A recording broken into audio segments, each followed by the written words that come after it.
बिस्मिल्लाहिर्रहमानिर्रहीम। Commerce Education Platform. Trade bill versus accommodation bill. Next question जो आ रहा है वो अकोमोडेशन बिल का है। क्वेश्चन स्टार्ट करने से पहले हम अकोमोडेशन बिल को समझ लेते हैं। अभी तक आपने जो क्वेश्चंस किए हैं वो ट्रेड बिल्स के किए। इसमें देखें लफ्ज़ आ रहा है ट्रेड। इन बिल्स में आपने देखा था कि एक पार्टी जो है वो चीज़ें बेच रही थी और दूसरी ख़रीद रही थी। तो जो ख़रीदने वाली पार्टी है वो बिल एक्सेप्ट करके बेचने वाले को दे देती थी, यानी इसमें ट्रेड हो रही है, चीज़ें फ़रोख्त हो रही हैं, चीज़ें ख़रीदी जा रही हैं। इसमें एक पार्टी सेलर थी और एक पार्टी बायर थी, इसी वजह से इसका नाम है ट्रेड बिल्स। आगे नेक्स्ट जो हम पढ़ेंगे, इसमें जो अकोमोडेशन बिल आ रहा है इसमें ट्रेडिंग नहीं होती, यानी इसमें कोई पार्टी चीज़ें बेचती नहीं है ना ख़रीदती है, लेकिन बिल यूज़ होता है। अब बिल क्यों यूज़ होता है इसको हम समझ लेते हैं। इसका नाम है अकोमोडेशन बिल। इसको हम नॉन ट्रेड बिल भी कहते हैं। क्यों? अभी आपको बताया है कि इसमें कोई ट्रेडिंग नहीं होती, कोई चीज़ें बेची नहीं जा रही ना ही ख़रीदी जा रही हैं, इस वजह से इसका नाम नॉन ट्रेड बिल भी है। जो दूसरा नाम है अकोमोडेशन बिल, ये इसका एक्चुअल नाम है, रियल नेम है इसका, जिससे हमें इस बिल की जो नेचर है पता चलती है। अकोमोडेशन का मतलब होता है तावन करना। होता क्या है कि एक बंदा जो है, मिस्टर ए मिस्टर बी, जब किसी को किसी काम के लिए भेजता है, इसका कोई जानने वाला है सी, इसको कोई काम है और वो काम कौन कर सकता है? बी कर सकता है। अब सी जो है जानता है कि जो बी है ये ए का दोस्त है, ये ए के पास जाता है, इसे कहता है जी मुझे इनके साथ कोई काम है तो आप ज़रा उनको कह दें। ए जो है इसको कॉल करता है और कहता है कि मैं आपके पास एक बंदा भेज रहा हूँ सी, तुम उसके साथ तावन करना या उसको अकोमोडेट करना। तो अकोमोडेशन का मतलब क्या है? तावन, यानी इसकी मदद करना। तो जो अकोमोडेशन बिल नाम क्यों पड़ा कि इसमें भी दो पार्टियां एक दूसरे के साथ तावन कर रही हैं। अभी हम समझ लेते हैं कैसे तावन कर रही हैं।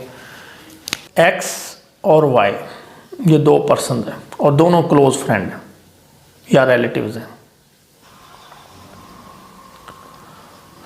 और दोनों ही बिजनेसमैन हैं। एक्स को पैसों की ज़रूरत है। एक्स क्या करता है? वाई से कहता है कि मुझे पैसे उधार दे दो। वाई कहता है यार इस वक्त तो मेरे पास भी पैसे नहीं हैं, क्या करें?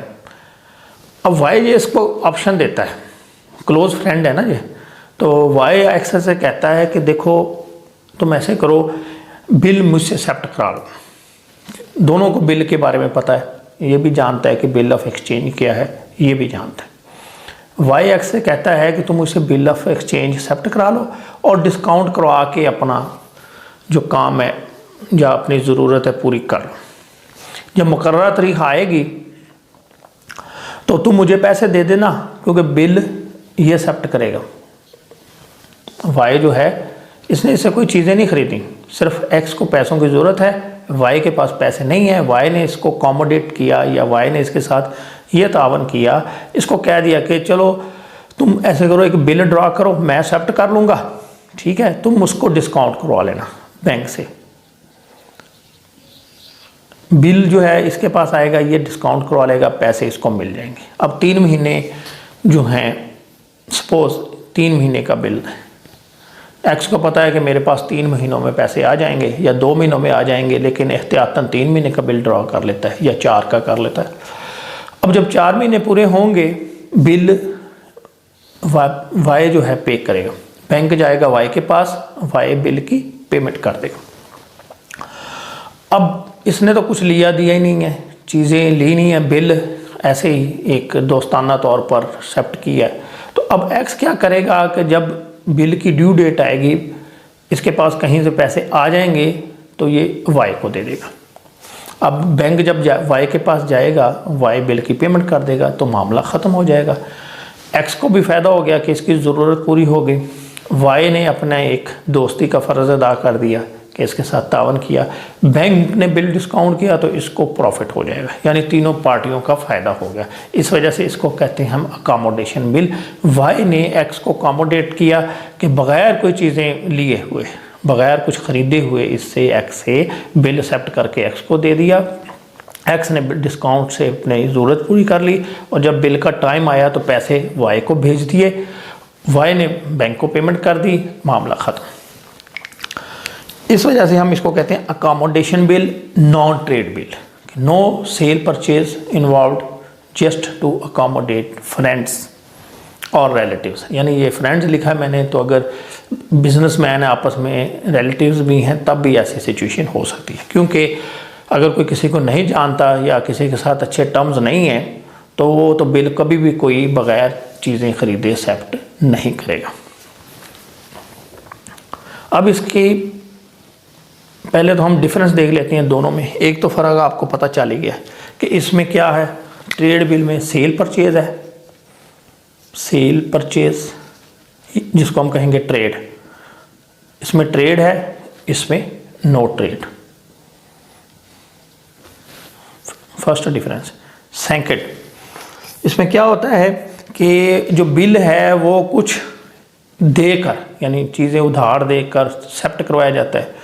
इसमें कुछ भी नहीं दिया जाता, चीज़ें नहीं बेची जाती, लेकिन फिर भी बिल एक्सेप्ट कर दिया जाता है। इसको हम कहते हैं बिल अगेंस्ट कंसिडरेशन, यानी इसमें कुछ ना कुछ दिया है, चीज़ें बेची हैं, उधार चीज़ें दी हैं, तो तब उसके बदले में बिल मिला है। इसमें तो ज़ाहिर है ट्रेडिंग हुई नहीं है, तो no consideration. Bill issued, bill against no consideration, यानी किसी चीज़ के बगैर ही ये बिल एक्सेप्ट करा लिया। दो बड़े डिफरेंस हैं दोनों में, ट्रेड बिल में और नॉन ट्रेड बिल में। अब अकोमोडेशन बिल की 3 सूरतें हो सकती हैं, 3 सिचुएशंस। यानी अकोमोडेशन बिल जो हैं ये 3 तरह के हो सकते हैं। एक सिचुएशन ये है कि एक पार्टी को ज़रूरत है, ए को पैसों की ज़रूरत है, बी को नहीं, लेकिन बी के पास पैसे नहीं थे, वो इसने इसको नहीं दिए, बिल एक्सेप्ट कर ली। तो one bill is drawn, one bill is drawn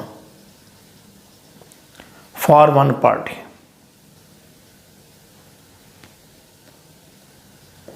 क्या होगा, बिल ड्रॉ किया जाएगा, बी एक्सेप्ट करके इसको दे देगा, ये डिस्काउंट करवाएगा, डिस्काउंट करवा के अपनी ज़रूरत पूरी करेगा, जब मुकर्रर तारीख आएगी तो इसको पैसे दे देगा, ये अपना बिल पे कर देगा।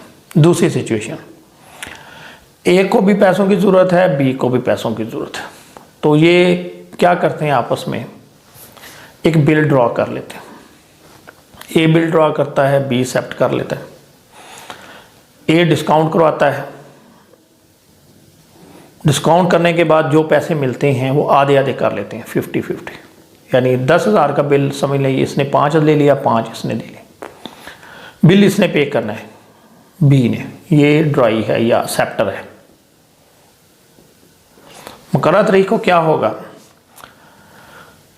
5,000 तो उन्होंने उसी वक्त शेयर कर लिए जब बिल डिस्काउंट हुआ, यानी एक बिल ड्रॉ किया गया, one bill is drawn and amount is divided equally. एक बिल ड्रॉ किया गया, पैसे आधे आधे कर लिए गए, आधे पैसे इसके पास आ गए, जब ड्यू डेट आएगी तो ए जो है आधे पैसे और इसको भेज देगा, अब इसके पास फुल अमाउंट आ जाएगी, ये बिल पे कर देगा बैंक को, दोनों का मकसद पूरा हो गया। तीसरी सिचुएशन ये है कि दोनों जो हैं पार्टीज,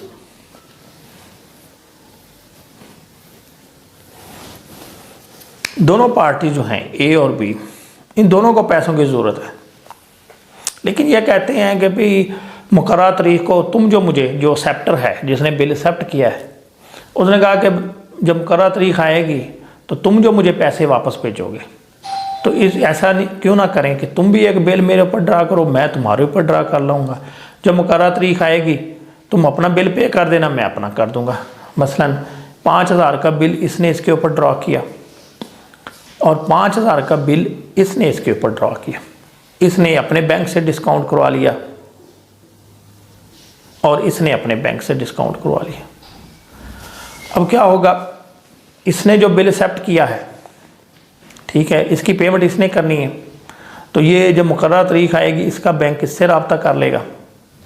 यानी बिल इसने एक्सेप्ट किया, इसने ड्रॉ किया था, इसने इधर से डिस्काउंट करवाया, अब ये बैंक इसके पास जाएगा मुकर्रर तारीख को, इससे पैसे ले लेगा। इसका जो बिल था इसने एक्सेप्ट किया, इसने अपने बैंक से डिस्काउंट करवाया, मुकर्रर तारीख को ये इसके पास जाएगा पैसे लेने के लिए, तो ये अपने पैसे दे देगा। इसको हम कहते हैं two bills drawn for mutual commutation.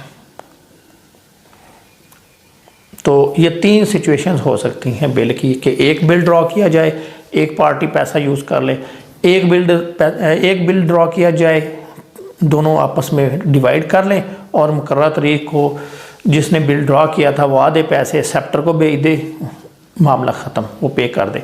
तीसरी सिचुएशन ये है कि दोनों अलग अलग अपना बिल ड्रा करें, अपने बैंक से डिस्काउंट कर लें और जिसने एक्सेप्ट किया है वो बिल की पेमेंट कर दे। ये था ट्रेड बिल्स और नॉन ट्रेड बिल्स।